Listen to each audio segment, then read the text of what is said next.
know 2022 is your year to walk in purpose on purpose. Promise that he keep me, promise that he love me, never leave me, no forsake me. That's why he said that the race isn't given to the swift, but to the one that endureth. I need you. You cannot stop. I need you to keep pushing. Grind till you grow. You on your way to the top. Hey.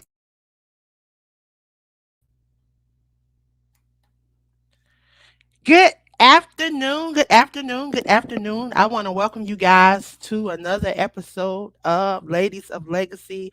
Of course, I am Angela Thomas Smith. I am the founder of AALAC, the African American Author Literacy Awareness Campaign. I am also the CEO of Aspiring Authors Magazine, who is sponsoring the Ladies of Legacy. We are here to provide a platform for these amazing women to share their legacy, why they are creating the legacy, and what their legacies are. I want to introduce to you guys an amazing woman. This lady is very special to me. She has a very special place in my heart. She's an author, she's a motivational speaker, she is a social worker, she's just a very special spirit. She has a genuine heart. And she definitely moves in love. And when I first connected with her, I fell in love with her. And I am just honored to be able to share her with you guys on today. I'm going to move out of the way and allow her to come up and introduce herself. And then we're going to jump into the conversation about leaving a legacy and why it's important to leave a legacy. Welcome, welcome, welcome, welcome. Thank you for How are you? having me. I'm fine. How are you? I'm great. I'm great. Always a honor and a privilege to be in your presence. I thank you so much for all that you do. And I get excited every time I bring you on because I always find out something new about you, something new and exciting about you. But today, I want to share you with the world and I want to give them an opportunity to just get an overview of who Author Blaque Diamond is. And then we're going to jump into why you want to leave a legacy and the importance of creating a legacy. So share exactly who is Author Blaque Diamond first. I'm just a regular person. I am author Black Diamond. I am originally from New York City, from Queens, New York. So I'll give that a shout out. I am currently parenting 12 children. Well, most of them are adults now, and I'm very proud of each and every one of them. As you mentioned earlier, I am a social worker in the state that I am living in.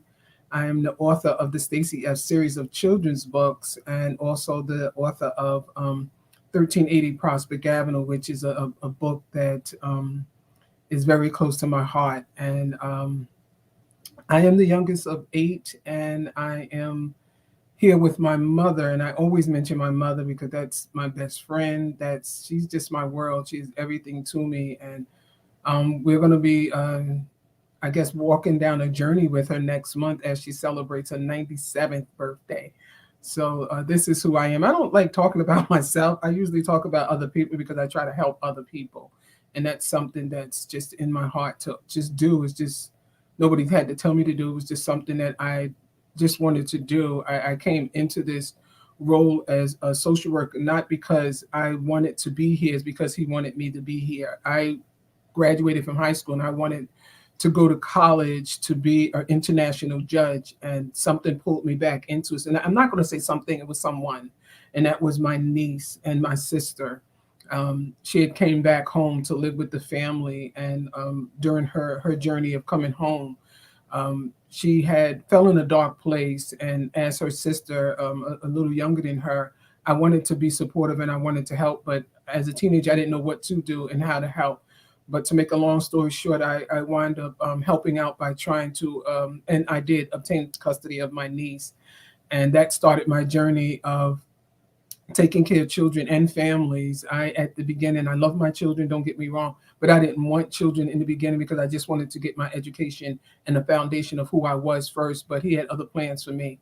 And that plan started with taking custody of my niece, and then other nieces and nephews, and then having my own children. So that's just who I am right now. For some reason, every time I try to pull away from working with children and families, he bring me back in. And he grabs me from the collar and say, "You're not going anywhere. This is where I want you to be." So I've given up anything else, and I say, you know what? You're right.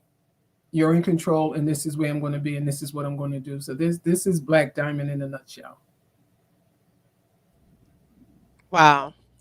Definitely an amazing woman. I tell you, it takes a special woman to take on other people's kids and raise them as their own. And I applaud you for that. And I applaud you for the work that you do in social services. So thank you. Please share a little bit about how you became author Blaque Diamond. Oh wow. The first book that I wrote, In My Mother's House, that book was written for my children and grandchildren, if I ever had any grandchildren. I was living in New York at the time, and someone had put a hit out on me and my family, meaning my husband and my children and myself, and we had to leave there. And we left, and we relocated someplace else. I didn't know how safe we would be in that place, but we relocated someplace else. And when you're on the run, or when you're moving around like that, you don't know what's going to happen. Eventually, my husband had passed away, and it was just me raising the children, but I still was moving around, and just trying to keep my foot planted on the ground. But I said, this life may catch up to me, but I'm going to make sure that my children survive it. Hopefully, someday I'll have grandchildren. And if I do, I want them to know about me. And the only person that could tell them about me was me. So I decided to write the book, In My Mother's House. It was all about me. Some others may think it's about other people, but it was about my life in that house and who I am, and the things that I wanted to do. And some things were good and some things was bad. And I tell on myself as well in there. And I'm not too proud of some of the things, but it was a life lesson. And that was the mind frame that I was in then. And that's not where I am today. So I said that they will get to know me through my writing. And I wrote In My Mother's House. It wasn't supposed to be a book that I wanted to actually sell, but I said I needed to get it published. I was new in the game at the time, and I did. And when it came back, I was surprised, pleasantly surprised. And I gave it to my children, and I said, this is something that you carry with you, and you take it. And when that time comes, you present it to your children, and you tell them about me. You tell them what you know, but you tell them to read this book, and you help them with it so they can get to understand who their grandmother was. And I just was very happy with their book. And the funny thing about their book is that I haven't read the book. And it's been out for almost 12 years now, and I haven't read it because I lived the life of that book. So I don't feel as though that I would want to read it. It was good therapy at the time of writing it because I had to atone to a lot of the things that had occurred.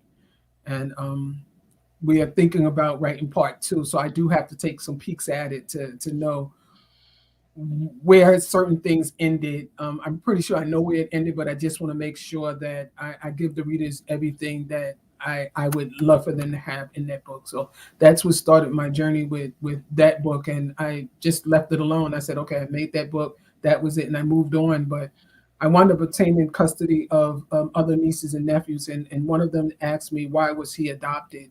And I thought at his age that he would know why he was adopted. And he said, no, he did not know why he was being adopted by me and why he was in care. So I decided to explain it to him and tell him his truth as far as what I known it to be. And at the end of that conversation, I asked him, was he okay? He told me that he was, but thinking about it, I said, I'm not even okay with the story.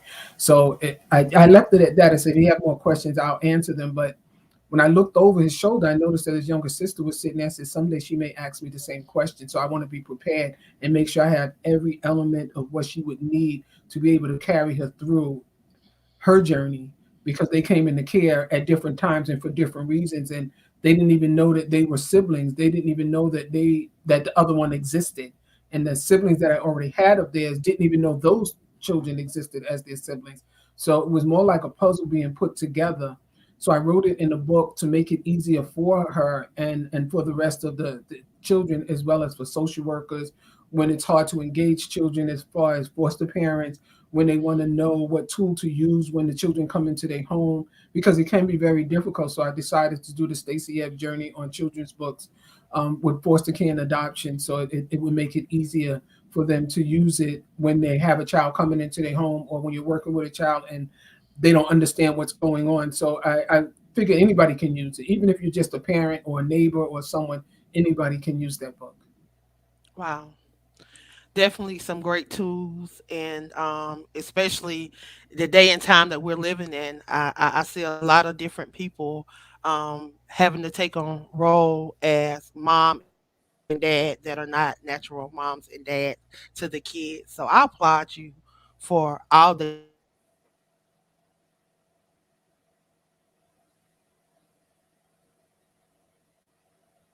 And Well, taking on children is something that our culture has done from the beginning of time. We have taken on children, and it just seems to be a little bit more formal now. So you would have some rights, and as well as so the children would have some rights. They would have rights to education. They would have a right to a stable and loving home, and that's not something that comes easy to many families. Like I had mentioned, that back in the beginning of time, we would just watch each other's children. We would take on the responsibility when family members weren't around, or they just could not provide for the children. So we just did that, and I guess that was even before social services even began. It was an informal way of doing social services without giving it that name. But I'm very happy and grateful that there's a program in place to help families stay connected, reconnect, and to reunify. And that's something that I work wholeheartedly on, especially with the grandparents who don't have rights in many states. They don't have the right to their grandchildren, and that's something I'm fighting for, because when the child is removed from the home, they're placed in care, but one of the people that social services look for is a grandparent. So why can't a grandparent go into court saying, I would like to obtain custody of my grandchild, without having to have social services involved? In many cases, yes, they do need to be involved, and I do understand that.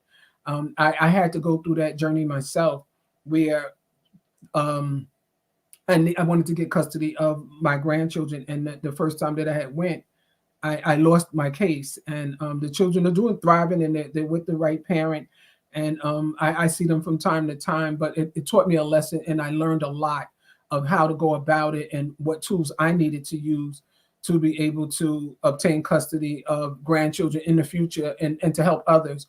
And I unfortunately, but fortunately, I had to go back into court to obtain custody of another grandchild, and I knew what to do at this time. So I was able to go into court and obtain custody of him. And I don't want to say that I won. He's in a safe place, and he gets to see his parent as much as he wants to, and as much as the parent wants to see him. And I'm okay with that, and I believe they're okay with that. And he is a handful. Somebody at my age right now doing that all over again. Some would say that, oh, I wouldn't do it, but I'm doing it, and I'm doing it for him, and I'm doing it for society, because if they don't have a positive foundation, we have so many problems within our communities, and it just begins to be a worldwide problem. So for me, working with grandparents, getting them the grandparents' rights, and helping them along that journey, and hopefully changing policy to be able to have grandparents be able to go into court and be able to get custody of their grandchildren. I'm hoping that that's going to be something that we're starting to look at now. wow. Well, I thank you. That is definitely needed. So thank you for what you're doing. You are definitely creating a legacy, and um, you're leaving a legacy. You're setting the bar high for those that are coming behind you, Mama. No, that bar was set for me. Like I mentioned, my mother, she's the last of 16 children. And this is what the family always did. We would just go to any relative's house. We always knew that we had this big family, and you can hang out there, you can stay there. We had people in the community that would come by and stay. Sometimes people thought they were family members. And this is just something that our family has always done. And it wasn't about taking on the responsibility. The responsibility was the entire family. So if someone was not in a good place or in a dark place or whatever have you, we all stepped in some way. If it wasn't me, it was another sister or brother or cousin or aunt or uncle. And this is just something that I think that's the legacy of my family. This is just the way we did it. I know we saw the movie Big Mama's House, but my grandmother's name, what we called her, was actually Big Mama, and she was the original Big Mama. So this is just the legacy that she left behind. That they always took care of not just their own, but took care of the community. And that's something that's not being done as much as it was done back in that time. And I just hope to bring that back together because it does take a village. I wouldn't care if my village is on this side and somebody's village is on that side. We cross each other's paths, and I think we should be able to support each other. Wow, that is definitely so true. And you mentioned that your mom was the last survivor of, you said 16, 16. and she is turning 97 next month. Valentine's Day. Yeah, she'll be 97 years old. And she Wow. co-authored a book with me, which is also a co-authored a book with you, and she's been in the magazine, and she's loving it. And I'm just Wow. so happy and fortunate that I got the opportunity to be able to do that with her. And that's something I'll just never forget. And I am forever grateful for you allowing us to be able to share in something like that. So thank you so much. And I tell people all the time how important it is to create a legacy. You are definitely creating a legacy, not just for yourself, but you are allowing your mom to create a legacy with you. And I she's go left ahead. something behind that during this time I was on vacation and I started cleaning up and going through things of hers and mine, and I just found some articles and different things that I want to share with you guys here. I wrote the book 1380 Prospect Avenue, and that was because my relatives had always told us about that home that they grew up in, and that was in the Bronx in New York. And I wasn't born at that time, but I feel like I was able to share in some of the stuff that they did. And the stories that they told me made me feel like I was there, that I lived there, that I was a part of that. But I think I got a little bit more right now because that address, 1380 Prospect Avenue, I found some old receipts here. I'm not sure how well you can see it on the paper that they wrote it on. And it was the rent receipt, and it has the apartment number in 1380 Prospect Avenue on here, and it says May 1st, 1949 to May 31st, 1949, the rent was $50. That's not even Section 8 now, what they would pay. The rent was $50, and I was just so surprised at it. I also found my grandparents' marriage license, their marriage certificate, and this is what it looked like. It was on a little piece of paper. I'm not sure. It was on a little piece of paper, and they're just so different now. I'm looking at the receipts that they would give you when they would pay their rent and pay bills. These are reminders of a telephone bill, and I'm finding all of this stuff in here. And even from Social Security Administration, when they wanted to send you a notification, this is what they would send it on. Something like this. It's just so many different things. I'm finding immunization records here of what it looked like, little pieces of paper. It just means so much to me. I got this little tin box, and you can see the age on the box. It just has so much inside of it that I'm going to be going through to just look at. I came across a book of one of my aunts when she was in elementary school, and it was PS40. And that book, that name PS40 for that elementary school is in my book. I said, this is just so much information that I have. And you had suggested earlier, Angela, that we try to do a time capsule of things. And I'm going to take that back to my family and tell them that I think we really need to just get together and just talk about some of the things that we have, that we still have, and stories to share, because you don't get that too often. You don't have the generations. Over the Christmas holiday, my mother went to stay with my niece for the holiday, and with them, I believe it's 6 generations over there, and you don't have that. I mentioned that I wish that my children got to see my grandmother. I wish my grandmother was here. but her children and our grandchildren get to see my mother, which is their great great grandmother, and that's a generation that's over there. So that's legacy for me, knowing that that's something that I was a part of, that I was able to see that, I was able to say, yeah, grandma, great grandma, great great grandma, we was able to say those words, and they was able to actually see who she was. Whether they remember or not, you have video now, so you can see that and you can take pictures. So that's legacy for me. I always tell my children that life is not an eraser. You don't get a chance to do it over, so do it right the first time, because he's not going to give you a second chance. So don't screw with it, because he's for real.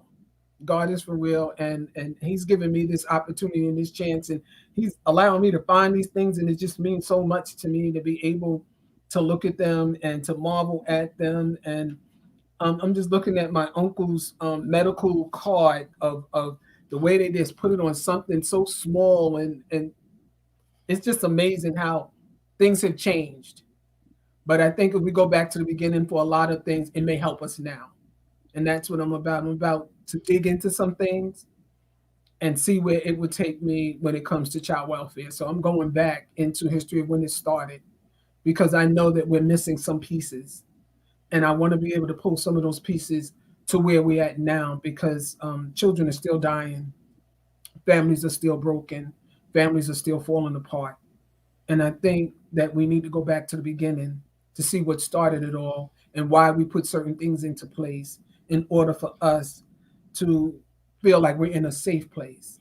So that's what my journey is about, and that's what my legacy is going to be about. So I'm hoping that my children, if not my children, someone just continues to pick it up from there. Wow.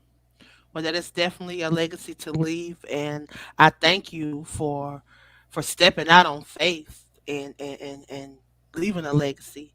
I want you to share with those that are tuned in how they can reach out to you, how they can support you by purchasing one of your mini books, and how can we help celebrate your mom?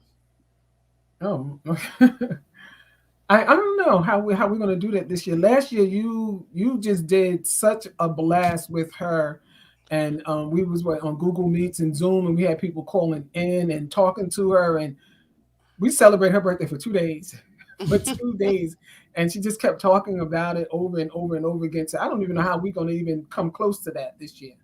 Wow. I really don't know how we're gonna come close. But my sister was trying to put together a party, and with COVID and Omicron, I don't know how we're going to do that. I do want to do something different. A drive by it may be too cold, so we'll see how we can do it. But I get to celebrate with her every day here with me. We live Yeah. together here in this home, so I get the best of that world of having her here and being able to celebrate with her. She's probably upstairs watching in the heat of the night or something, or I fell asleep in front of the TV, but it's okay. It's okay. I celebrate with her, for everybody to give her phone calls, whatever it takes, or however they want to do it. That's okay with me. They can reach me under authorblackdiamond.com. That's how you can go on my website to look at any books, to purchase any books, and also a service that I do is called Unpacking Your Mindfulness, and that's to help people who feel as though they didn't get things at birth and during their childhood. So I teach them ways to unpack their mindfulness and to be able to parent themselves, because I'm all about parenting. So I want to be able to show you how to parent yourself, because that's what I've done for myself. Learned how to parent myself to get me through so many different things, from the mysterious death of my husband to being on the run not once but twice by witnessing a murder and having to go into hiding and seclusion. It's been a journey.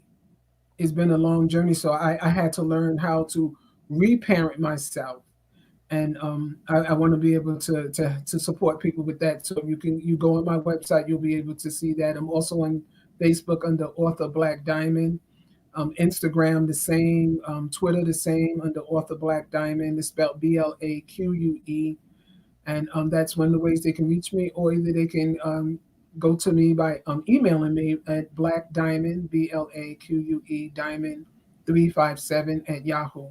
So they can reach me anywhere. Well, either they can reach me by you. You always have a way of getting in contact with me. So you can get in contact with Angela. I'm available as long as he allows me to be available.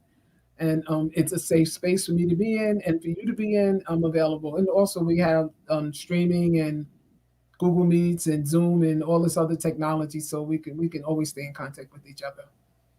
That's it. So I definitely, I thank you. I thank you. I thank you.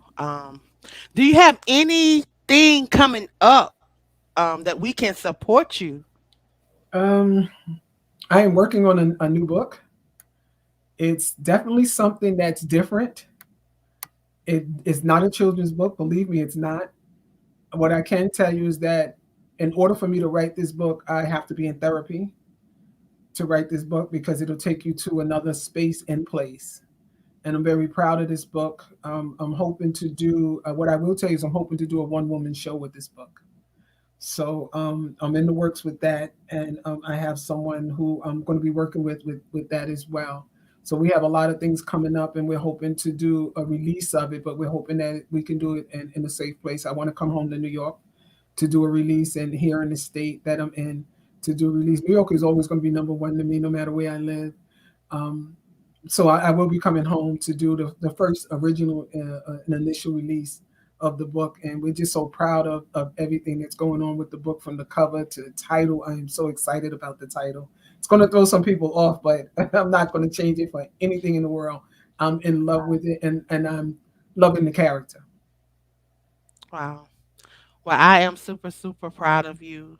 Um, keep impacting lives because you are definitely impacting lives. I remember the very first conversation we had, it just seemed like you were so shy. And I was like, how is she so shy? And now you're just transparent and you are sharing and you just don't realize how many lives you are impacting. Um, because I hear all the time your when people hear your story, I just hear the impact that your story has on their lives. So I thank you from the bottom of my heart for You've being so been transparent and just being real and being genuine so that people can heal. So Well, it's thank been you. a lifetime of achievements for me, and he's pulled me through. He's pulled me through every time I run into a wall or something is coming ahead. He's gotten me through it. He's allowed me to be able to tell my story and feel safe and be safe in telling it. So I appreciate that. Yeah, in the beginning, I was very withdrawn because for the journey that I had taken, it was hard to allow others in, to let them come in, because I didn't know who I can trust. And that's, to be honest, I didn't know who I can trust. I didn't know who was who had my best interests at heart. And as I continue to go down this path, I'm loosening up some. I'm still kind of quiet. I don't speak unless I have something to speak about. And that's something that I've learned um, early on, stay in the child's place. And one of the things, if you don't have nothing nice to say, don't say it. But it's not nothing nice to say. Is that I usually scan a room, and that's just for me. Scan a room to see who's in there and just to see what's going on, because I still have that feeling that it's still someone out there. So that's just what keep me not coming to some events or not doing certain things, because I'm still feeling as though someone is still out there.